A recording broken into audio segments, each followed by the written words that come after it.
Hi, I'm John, and welcome back to Dice Paper Miniatures. In today's episode, I want to do an unboxing of the new Cursed City from Games Workshop. I'm really excited to talk about this game. There's a lot of cool aspects to it. The miniatures from everything we've seen so far look amazing. And a little side story about my own personal experience on my pre order. Good stuff. All right, so let's begin.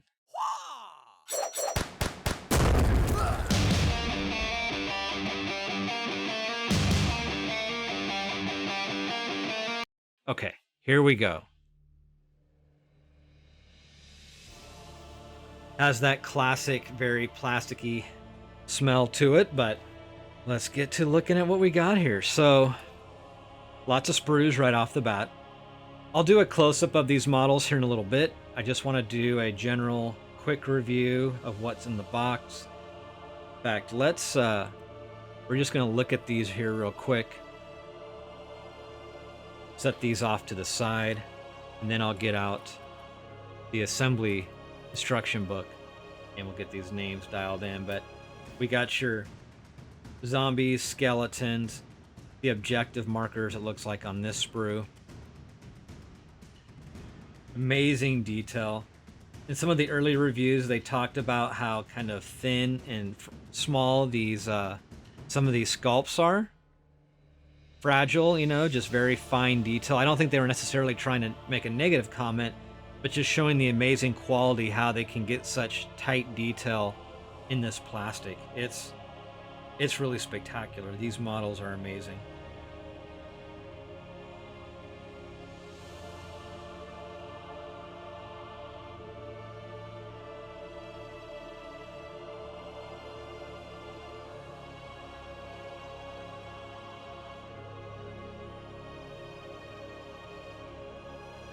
So the main baddie, his own sprue. Put that off to the side. And now we have our hero sprues. We got the ogre, the overlord, the dwarf, then priestess or sorceress. I'm not quite sure yet what she is.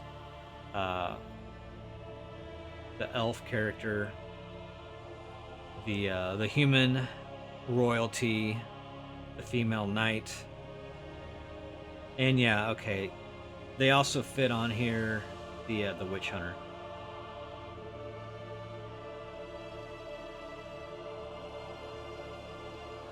Standard insert to kind of protect the models, well, to keep the models from poking into your other components. Usually this works out pretty good. Normally the artwork's facing up, so that was kind of interesting. All right, so the components, we have our bases. This base is just kind of floating in there free by itself. Surprised it's not in the Ziploc. Maybe it was in the baggie at one point, but it came out. We have our dice. So if you've played Blackstone Fortress, this is kind of more a refined version of that game.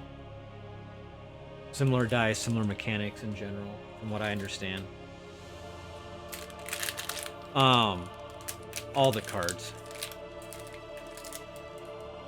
And then, as I understand it, they gave you the cards so you could use these, and you can use these in Age of Sigmar. But I don't think you can use them individually. I think you actually have to use them as a full group, like their own little warband. And then we have the rule book. Read this first. Very cool. Let's go ahead and open this up. Okay, so again, we have the rule book. Pretty standard fare here. From a graphic design standpoint, I think visually it looks well laid out. That's pretty typical for GW.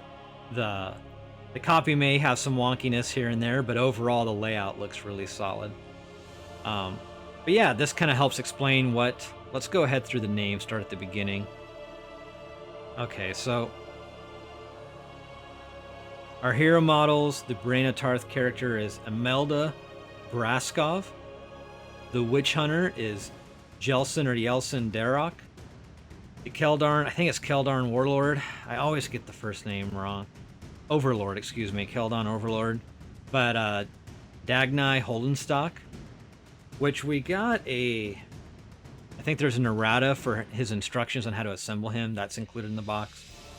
We have a Calathus the Exile, and then Galario Van Alten III, Octrin Glimskry, and then Cleona Zeitingale, and Brewtog Corpse Eater. So those are the models that come on the Hero Sprue that we saw when we first opened it up. And then the other Hero Sprue that has the Dwarf and the Ogre. And then for what they call the hostile models, so we have hero models and hostile, not hero and villains. That's interesting. But the hostile models, Radikar, the Wolf, Torgilius, the Chamberlain, the Watch Captain Halgrim, the Varg Skier, and Gorslav, the Gravekeeper, and then the Virkos Bloodborne, which, as I understand it, they're the now vampire versions of his siblings, Glario Van Alten, as I understand it. And then we have the Kasargi Night Guard, which are your undead ogres, or zombie ogres. We have the Deadwalker zombies, Corpse Rats, the Ulfin Watch, which are all the skeleton hordes, the Bat Swarms, and then Greystones and the Mysterious Object models, which not a lot of coverage was done on the Mysterious Object models, but those sculpts are awesome. And I think that's it. Yeah. But tons of plastic for sure. I know there's been some mixed opinions on the roots going through the zombies and having the gravestone markers on their backs, but I really like that touch. I find that to be very cool. And then all the components that are included in the game. Again, it does have the quest book, the War Scroll book, and then the assembly guide, which is what this is technically the rule book. The assembly guide's later on. The presentation of that's really well done, I think. Set that off here. Here's the quest book. The Age of Conflict, Dark Legacy. Just kind of a fluff, if you will. Masters of the Cursed City. You have Radikar the Wolf. The Virkos Bloodborne. Yep. Watch Captain Halgrim. The Denizens of Darkness. This graphic was on the website. Very cool. Agents of Defiance. The artwork's great.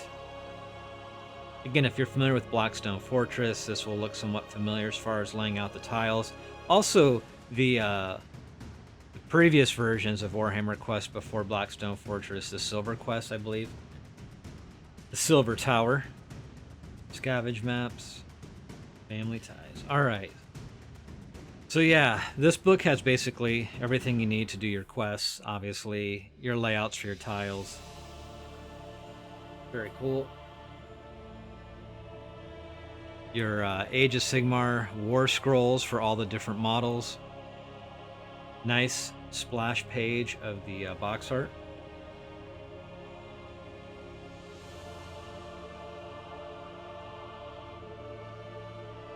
And then, yep, the Ulfenkarn Imperial envelopes do not open until the final assault. The Decapitation journey has been completed. Okay. Then the assembly guide. As I mentioned, the assembly guide, there was an errata for the Caradron Overlord model or Dwarf model, and then just an advert for the book.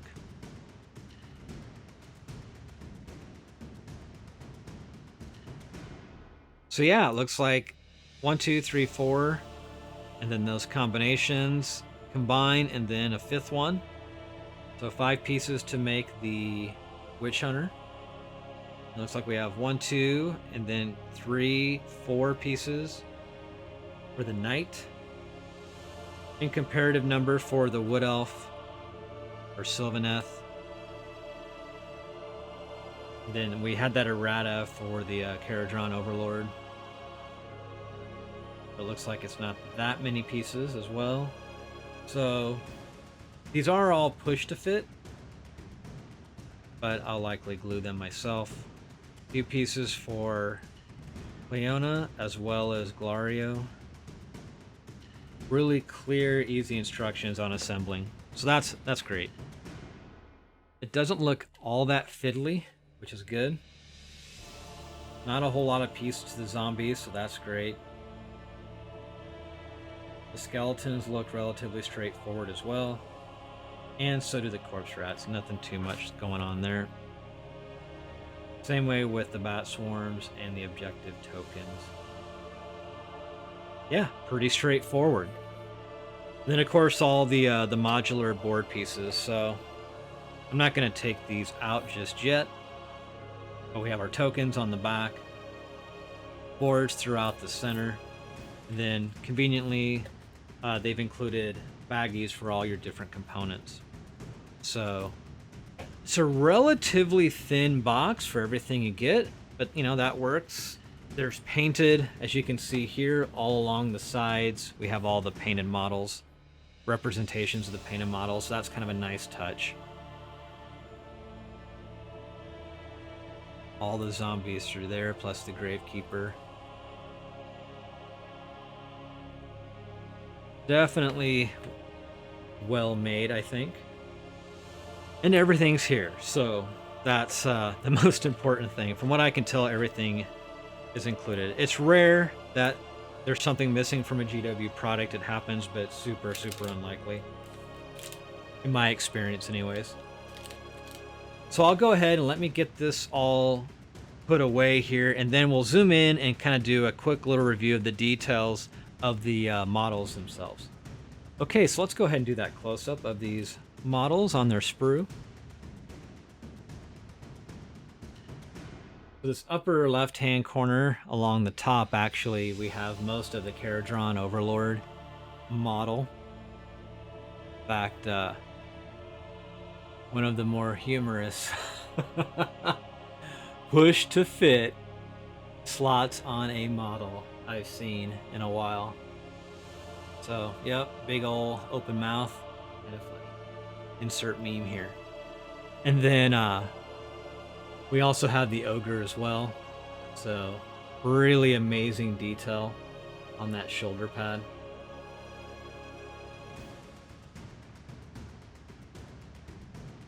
Yeah, it looks fantastic. Then let's go ahead and turn this around so you can see his face. Really amazing details. The really no production errors as far as what I can tell so far. Yeah, just outstanding cast. So his beard, the reason why he's got that kind of weird mouth is his little face plate snaps over that. But yeah, it's super funny without it. I know it's going to be on my thumbnail now. Okay, so the other heroes, just to get some close-up details. These are the remaining models, the Witch Hunter, the Cleric, the Mage, I think, the Nobleman, the Knight, etc.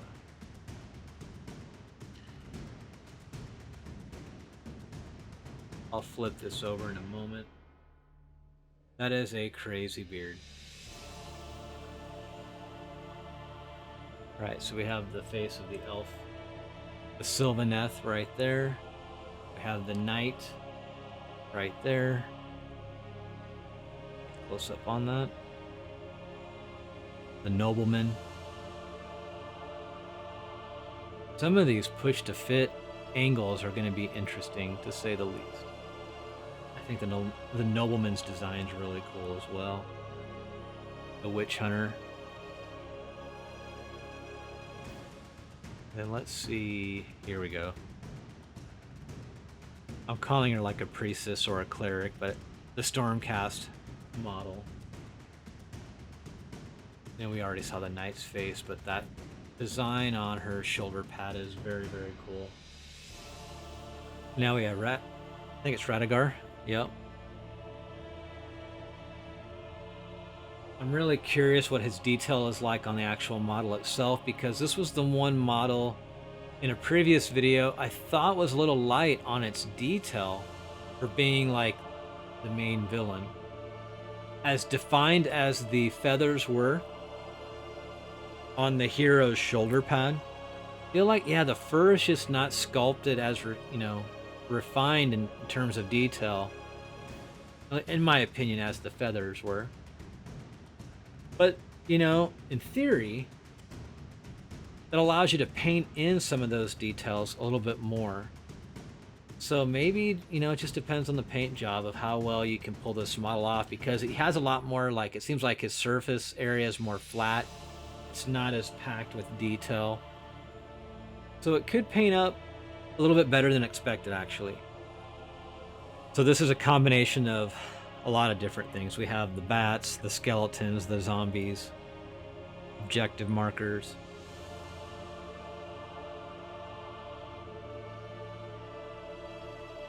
In case you pause the video and want to see a little bit of the close-up, trying to go a little slow here.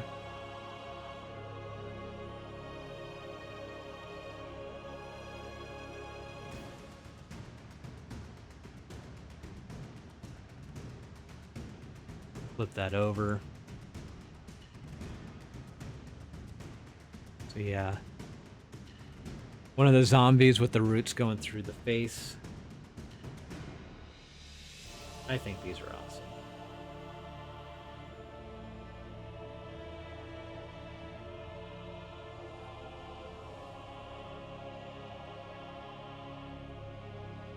awesome. The bats that are basically all wing and no body. Still dig them though. Now there's kind of like some Easter egg like miniatures on here. It looks like there's some zombie cats which weren't promoted in any of the previous like promo videos, but they're on the sprues, which is pretty cool. I think yeah, there's one of them right there. That's pretty sweet.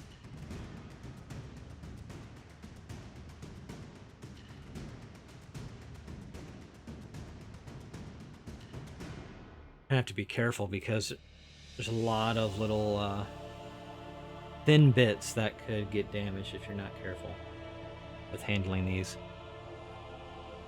So another similar sprue, objective markers. In fact, this might be, let's see. I think this sprue is identical to what we just looked at, but it may not appear this way in the video, but in person these sprues look awesome. The not heroes. The hostiles. Hilarious. But yeah, we have the Gravekeeper model here. The zombie ogres there. The wizard there. The Varg Seer over here. Vampire brothers or siblings. And then, yeah, just the other side of the sprue. Yeah, I think personally for me, all of these sculpts are pretty dialed in. I just think Radagar is a little light on the details for our sculpted in the plastic, but it does give you the opportunity, I guess, to paint that a little bit more, creatively. But when you see how tight the detail like is on the Varg Seer, compared to the fur, like it's tough to kind of reconcile how the tail on the Varg Seer is so refined in details. A little closer there, and then this looks like it just looks like if in terms of like video games, it's like 8-bit versus 16-bit or 32-bit versus 64-bit. Like the information, there's just more information in that sculpt than there is in this, and I just don't know why. Other than that, I have no complaints with the sculpts. Okay, so let me put these sprues off to the side. do one final look at the box art, and then we'll wrap up the video. So yeah, as I was saying, I think the overall graphic design of the components in the game are great. The art direction is great. I really like this illustration work for the front cover. It has a very berserk anime manga vibe going on. If you're not familiar with that, look up Berserk. It's kind of a heavy use of like black line work with white and reds as like contrasting values. So I dig it. Other than that, I do have a bit of a personal story about pre-ordering this game. I had that originally at the beginning of this video, but for those that may not want to listen to my diatribe on that, I put it at the end of the video. So if you want to skip that, you can just jump forward to the next chapter, and that will have my summary of the Cursed City. So here we go. Now, this is something I've been looking forward to for a while now. I've done a couple different videos already related to the Cursed City. I actually did the pre-order in a Warhammer store, first in line, collector's edition. And this is kind of where my story begins on a little bit of this awkward journey. This copy in particular is still not the one I ordered. This is a air quotes friend copy. Mine has not arrived yet. But as I was saying, I was first in line at my local Warhammer store, ordered the collector's edition with the key and the book and the card, etc. And literally when the website launched, I hit refresh. I placed my order within like 2 minutes, so very quickly. What became very awkward right off the bat, as soon as I got my collector's edition ordered at my Warhammer store, they were sold out. And this was here in the US. So I had to look back in line, and there were a lot of not so happy faces. Yeah, so that was the awkward bit to begin with. Where it further got a little more awkward was, some of you may or may not know this, but your Warhammer stores and your local gaming stores, likely if they got their Cursed City in, they actually had them in stock about a week before they were released to the shelves to make sure that they had their order. But where a little bit of disparity occurred, if you did the pre-order, likely your pre-order didn't show up on time, unless you went through a local gaming store and they did their pre-orders early and you got your name on their list. Then that normal early shipment they got, they could allocate your pre-order to those early units they got in stock. If you did your pre-order through, let's say, a Warhammer store, while they had their boxes early too, those don't get released as a pre-order order. That's just their normal in-store inventory. So likely if you were to pre-order this a week ago from this last Saturday, and then you showed up this recent last Saturday to get your pre-order, you were kind of left with this awkward situation in a Warhammer store where you could either buy one on the shelf, but that wouldn't count towards the one you bought. So it'd be a totally separate new purchase. You would still, you're basically, they won't switch out your pre-order for one they have on their shelf. That's where their system is a little weird, and I know that's a bit of a tangent to this unboxing, but that whole story and experience plays into my excitement, but also kind of like awkwardness with this particular release, even before I open it up. That being said, I had also pre-ordered at my local, and one of my local hobby stores, not the Warhammer store. And so when I went there this last Saturday, that was there for me, but they don't play by that kind of weird rule where you order and then it comes in later for some reason. I would like to see that they get that fixed. I mean, it's cool to have a Warhammer store, I think, in your town.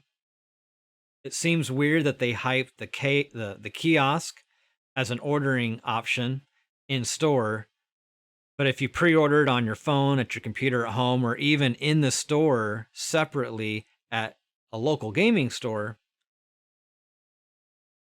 it seems like more often than not, it'll be there on time. But if you do a pre-order on the kiosk in a Warhammer store, it will, at least so far, in my experience from ordering locally at my Warhammer store, it's never there on a Saturday. Uh, I had a Necromunda order I had to cancel because it never showed up. And I have a March 20th order with it's the new Slan Warhammer Worlds expansion, Warhammer Underworlds expansion. That was ordered on March 20th.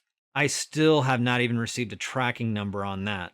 Now, I have received a tracking number for my Cursed City, but that's actually going to the Warhammer store. The order I placed for the pre-order for the Warhammer Underworlds expansion, I had that delivered to my home. So I don't know if things that are sent to your home address are delayed. I only mention these things just to be aware of them if you do pre-orders for future releases. I would suggest don't do a pre-order through a Warhammer store. Just get there early day of. Unless you want a collector's edition, then pre-order. But if they have a collector's edition type thing, if you do the pre-order, have it delivered to the store, it seems like it's going to get to the store faster than your personal address. So I realize it's a tangent. I may put this tangent at the end of the video, but I wanted to get that out there. Okay, so what did you all think about the new Cursed City? I'd love to see your comments below. Personally, I'm really excited for it. I'm a little bit more excited for it to have rules for Warcry, but what can I say? I like Warcry, but I do think it's going to be it looks like a fun game. If you like Blackstone Fortress, you'll probably really like Cursed City. The models are fantastic. They do have rules for Age of Sigmar, so there's also that. So with that said, if you haven't yet, please consider hitting the subscribe button as well as the notification bell, and consider sharing this video. That really helps the channel grow in regards to the YouTube algorithm, and it's greatly appreciated. Well, that's it for this episode. Thanks again for joining me today. I hope everyone's doing well. Be safe, take care, and I'll talk to you again soon. Bye-bye.